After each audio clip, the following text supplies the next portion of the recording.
எஃப்ஜேக்கு இதுக்காகவே ஒரு ஃபயர் விடலாம். இன்றைக்கி வந்து ஒஸ்ட் பெர்ஃபார்மன்ஸ் யாருன்னு சூஸ் பண்ண சொல்லியிருப்பாங்க. எல்லாருமே வந்து திவ்யா அண்ட் சாண்ட்ரா அந்த மாதிரி சூஸ் பண்ணிட்டு இருப்பாங்க. சாண்ட்ரா மெயின் கேரக்டராக எல்லாத்துலேயுமே வராங்க. ஏன்னா அவங்க வந்து அந்த அந்த பிரச்சனைலாம் பண்ணதுனால நிறைய பேர் வந்து அவங்கள ஒஸ்ட் பெர்ஃபார்மராக சூஸ் பண்ணியிருக்காங்க.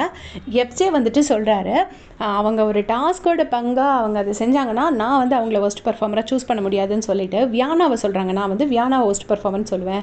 அவள் என்னடானா எங்களை வந்து கேங்குன்னு சொல்கிறா. ஆனால் அவள் எப்போவுமே சுபிக்ஷா, விக்கல்ஸ் அண்ணா எல்லாரோட கேங்லேயே தான் இருக்கிறா.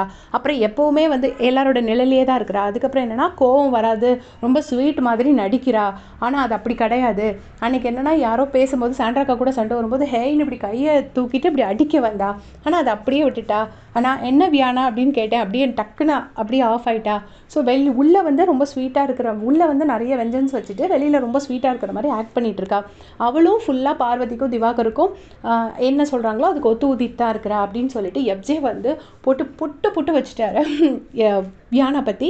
ஸோ இது யாராவது ஒருத்தர் வியானாவோட மாஸ்க்கை எடுத்தே ஆகணும். ஏன்னா வந்து ரொம்ப ஒரு ஸ்வீட் கேர்ள் மாஸ்க்குள்ளே இருந்துட்டு எல்லா தப்பையும் பண்ணிகிட்ருக்காங்க.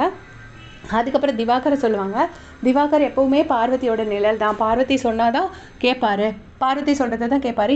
திவாகரை கேட்டால் பார்வதி ஆன்சர் பண்ணுவாங்க, பார்வதி கேட்டால் திவாகர் ஆன்சர் பண்ணுவாங்க. எப்போவுமே அவங்க 2 பேரும் ஒன்றா தான் இருக்காங்க. எல்லாருமே கேங்காக இருப்பாங்க, ஆனால் எங்களை மட்டும் கேங்குன்னு சொல்லுவாங்கன்னு கண்டிப்பாக ரொம்ப நியாயமாக கேட்க வேண்டிய கொஸ்டின்ஸ் அவ்வளோத்தையுமே எஃப்ஜே கேட்டிருக்காரு. பட் அன்ஃபார்ச்சுனேட்லி எஃப்ஜேக்கு ரொம்ப சப்போர்ட் கிடையாது சோஷியல் மீடியாவில். ஸோ அவர் சொல்கிற எந்த பாயிண்ட்ஸும் இப்போ வேலிட் ஆக போகிறது கிடையாது. வியானாக்கு தான் எல்லோரும் சப்போர்ட் பண்ணுவாங்க. பட் அவர் சப்போர்ட் பண்ணுறாங்களோ பண்ணலையோ அதை பற்றி எனக்கு கவலை இல்லை. வியானாவோட மாஸ்க்கை உரிச்சு விட்டதுக்கு எஃப்ஜேக்கு நிஜமாக ஒரு ஃபயர் விடலாம். உங்களுடைய கமெண்ட்ஸ்.